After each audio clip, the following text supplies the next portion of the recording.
Hello दोस्तों, क्या हाल है। तारीख आज 27 अप्रैल, दिन शनिवार और हिंदी तिथि वैशाख कृष्ण पक्ष की चतुर्थी है। तो चलिए बात करते हैं आज के मुख्य समाचार में देश की तमाम बड़ी खबरों पर नजर डालते हैं। खबर है कि कांग्रेस ने सूरत लोकसभा सीट से पार्टी के प्रत्याशी रहे नीलेश कुंभानी को 6 साल के लिए निलंबित कर दिया है। कांग्रेस ने कहा है कि नामांकन रद्द होना नीलेश की लापरवाही या फिर बीजेपी के साथ उनकी मिलीभगत को दर्शाता है। गौरतलब है कि दस्तावेजों में गड़बड़ी के चलते कुंभानी का नामांकन रद्द कर दिया गया था और वहीं लोकसभा चुनाव 2024 के लिए दूसरे चरण का मतदान खत्म हो गया है। शाम 5 बजे तक के मतदान प्रतिशत के अनुसार त्रिपुरा में सबसे ज्यादा मतदान हुआ है, वहीं उत्तर प्रदेश और बिहार में सबसे कम मतदान हुआ है। लोकसभा चुनाव के दूसरे चरण में 13 राज्यों और केंद्र शासित प्रदेशों की 88 सीटों पर वोटिंग हुई है। न्यूयॉर्क में फ्लाइट से यात्रा करने के दौरान एक महिला ने एक उड़ते हुए सिलेंडर का वीडियो रिकॉर्ड कर लिया जो वायरल हो गया है। महिला ने बताया कि उन्होंने सबसे पहला काम फेडरल एविएशन एडमिनिस्ट्रेशन को ईमेल भेजने का किया। म्यूचुअल यूएफओ नेटवर्क के थॉमस वर्टमैन ने बताया कि यह एक न्यूज हेलीकॉप्टर, सैन्य एयरक्राफ्ट या ड्रोन हो सकता है। वहीं अगली बड़ी खबर है, भारत में व्हाट्सएप ने अपने प्लेटफॉर्म पर संदेशों के स्रोत को ट्रेस करने और उसकी पहचान करने से जुड़े नियम को चुनौती दी है। व्हाट्सएप का तर्क है कि इससे उसे अपने एंड टू एंड एन्क्रिप्शन को तोड़ना होगा, जिस कारण यूजर की प्राइवेसी का उल्लंघन होगा। प्लेटफॉर्म ने इस नियम को लेकर भारत में सर्विस बंद करने की चेतावनी दी है। अगली खबर देखते हैं कि भारत में अमेरिका के राजदूत एरिक गारसेटी ने भारतीय आप्रवासियों की तारीफ की है। उन्होंने कहा, फॉर्च्यून 500 कंपनियों में शामिल हर 10 में से एक कंपनी का सीईओ भारतीय आप्रवासी है जिन्होंने भारत में पढ़ाई की है। उन्होंने कहा, अब एक जोक प्रचलित है कि अगर आप भारतीय नहीं हैं तो आप अमेरिका में सीईओ नहीं बन सकते। दिल्ली हाईकोर्ट ने राष्ट्रीय राजधानी में परियोजनाएं रुकने और एमसीडी स्कूलों में किताबों व बच्चों की यूनिफॉर्म की आपूर्ति न होने पर शुक्रवार को कहा, दिल्ली सरकार को केवल सत्ता में दिलचस्पी है।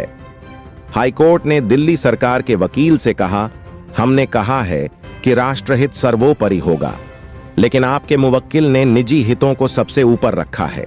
बड़ी खबर है कि जयपुर इंटरनेशनल एयरपोर्ट को बम से उड़ाने की धमकी दी गई है।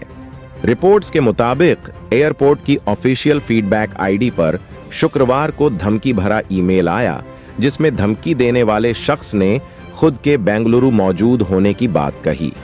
इसके बाद एयरपोर्ट पर सुरक्षा बलों ने तलाशी अभियान चलाया, लेकिन जांच में कोई संदिग्ध वस्तु नहीं मिली। वहीं अगली खबर देखते हैं, यूएस ने ईरान के साथ व्यापार को लेकर गुरुवार को भारत की 3 कंपनियों समेत 1 दर्जन से अधिक कंपनियों, व्यक्तियों और जहाजों पर प्रतिबंध लगा दिया है। मामले में अमेरिकी वित्त विभाग ने कहा है कि इन कंपनियों ने यूक्रेन में रूस द्वारा छेड़ी गई लड़ाई में ईरानी मानव रहित यानों की गुप्त बिक्री में अहम भूमिका निभाई है। यूपीएससी ने 2025 के लिए अपना कैलेंडर जारी कर दिया है। सिविल सेवा की प्रारंभिक परीक्षा 25 मई 2025 को होगी, जबकि मुख्य परीक्षा 22 अगस्त 2025 से शुरू होगी। तो इच्छुक युवा इन सब का ध्यान रखें। इंडोनेशिया की 17 वर्षीय ऑफ स्पिनर रोहमालिया ने T20 क्रिकेट के इतिहास के सर्वश्रेष्ठ गेंदबाजी आंकड़े दर्ज किए हैं।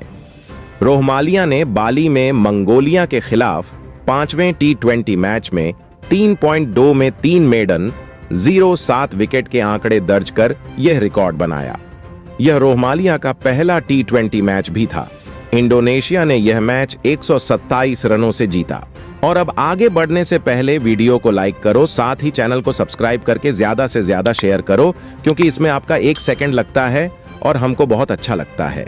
और वहीं बड़ी खबर है कि टीवी सीरियल तारक मेहता का उल्टा चश्मा में सोढ़ी का किरदार निभा चुके एक्टर गुरुचरण सिंह लापता हो गए हैं और उनके पिता ने इस मामले में दिल्ली में गुमशुदगी की रिपोर्ट दर्ज कराई है। रिपोर्ट में पिता ने बताया है कि उनका बेटा 22 अप्रैल को दिल्ली से मुंबई के लिए निकला था, लेकिन वह मुंबई नहीं पहुंचा। सुप्रीम कोर्ट ने ईवीएम के जरिए डाले गए वोटों का वीवीपैट कि सभी पर्चियों से मिलान कराने की मांग वाली सभी याचिकाएं शुक्रवार को खारिज कर दीं। इनमें मतपत्रों से चुनाव कराने की प्रक्रिया को दोबारा अपनाने की याचिका शामिल थी। न्यायमूर्ति दीपांकर दत्ता ने कहा, मतदान प्रक्रिया पर आंख मूंद कर अविश्वास करने से अनुचित संदेह पैदा हो सकता है। और वहीं दिल्ली एयरपोर्ट पर सिंगापुर एयरलाइंस का फर्जी पायलट बनकर घूम रहे एक 24 वर्षीय शख्स को गिरफ्तार किया गया है। उत्तर प्रदेश निवासी संगीत सिंह नामक यह शख्स एक सुरक्षा कर्मी को अपना फर्जी आईडी कार्ड दिखाने पर पकड़ा गया।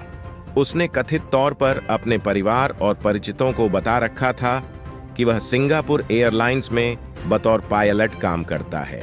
चीनी राष्ट्रपति शी जिनपिंग ने अमेरिका के विदेश मंत्री एंटनी ब्लिंकन से शुक्रवार को कहा कि चीन और अमेरिका को प्रतिद्वंद्वी नहीं बल्कि साझेदार बनना चाहिए।